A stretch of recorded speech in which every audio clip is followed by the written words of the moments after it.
The Mini, which also appeared at that renowned 1959 motor show, was cheap to run and above all fun to drive. A classless box on wheels, just as at home in Chelsea's Kings Road as it was in the suburbs or Bed-Sitterland. Sometimes Minis stopped in heavy rain, and they did leak a little bit. The Mini is very much part of Britain in the swinging 60s, and they were raced and rallied, and would you believe some people even drove them normally? This car is a very, very special Mini. It's the first one ever made. There were in fact 3 prototypes. The first 2 were virtually tested to destruction, and this is the only one that remains.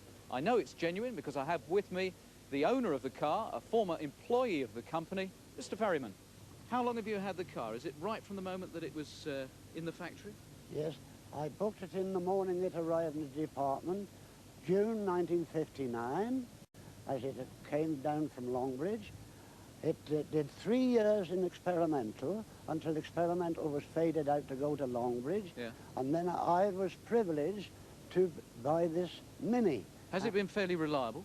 It's a very reliable model today, sir, and I've had troubles, all cars have troubles, but it's never let us down, and I've been all over Great Britain, into Scotland with it, and we've always got home quite comfortably and safely. And how far has this gone? Yeah, I think that's the original speedometer.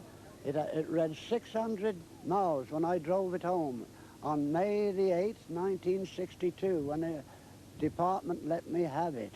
Interesting to see. I'd forgotten that they had starter buttons on the floor. And yes, it's yes, all fairly primitive, yes, with sliding windows. Oh, yes, yes. But apart from the fact it was a prototype, it is just the same as many of the early Minis. Exactly. Well, no, I don't think a production model was ever like it.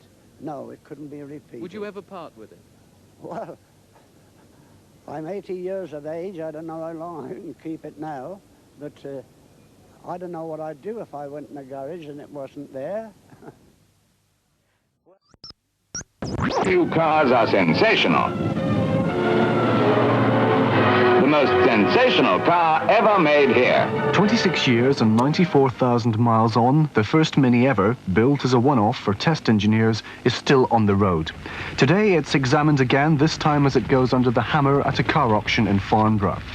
Its owner for the past 23 years, Bernard Ferriman, was a record clerk at the Morris Experimental Test Station in Oxford. He'll never forget the day the little fellow, as he calls it, rolled into his life. The 8th of June, 1959, when it was brought in by 2 Longbridge drivers into our department at Cowley, Morris Cowley. Experimental Department, Cowley. From then on, you were in charge of taking in the records of the engineers as they worked on it. Every movement of this car and the test work, the Cholgrove Fields, Midnights, whatever, is all in the logbooks, which may be in the works office today. It finished up with 2 big box files when we finished, all on this particular car. I used to run a rota for all cars that had to be sold after their useful purposes in the department. It may be a French car, German, whatever, and our members of our staff would buy them, you see, after they were done up on the pits. So this was taken up over the pit for me, and 2 nice mechanics put everything right for me to drive home, and I drove it home on the 8th of May, 1962. To be fair, though, the little fella is showing his age. The elements have no respect for British motoring history, and the rust-proofing and paint applied in the immersion dip at Longbridge in 1959 are wearing thin. So how much will you have to pay this ferryman for his car? Bernard paid £296 in 1962. An enthusiast going to today's auction can expect to pay more than £1,000. You must be proud of it, though. It is the forerunner of the modern Mini. It'll stay with me till I go. Of course it will. The memory of it and everything. Be interesting where it goes from now.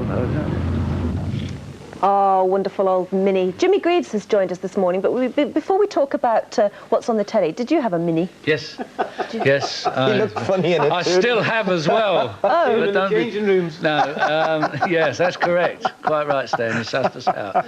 Yeah, we've all had Minis in our family at one time. First Mini we bought cost 450 quid. Really? That's Yeah. right. Which was a lot of money in those days, Jim. It was a lot of money in those days. Did you call it a name? I mean, were you particularly fond of it? Because people seem to have a great nostalgia for their Mini. No, well, in those days, of course, it wasn't nostalgia. It was a new car, wasn't it?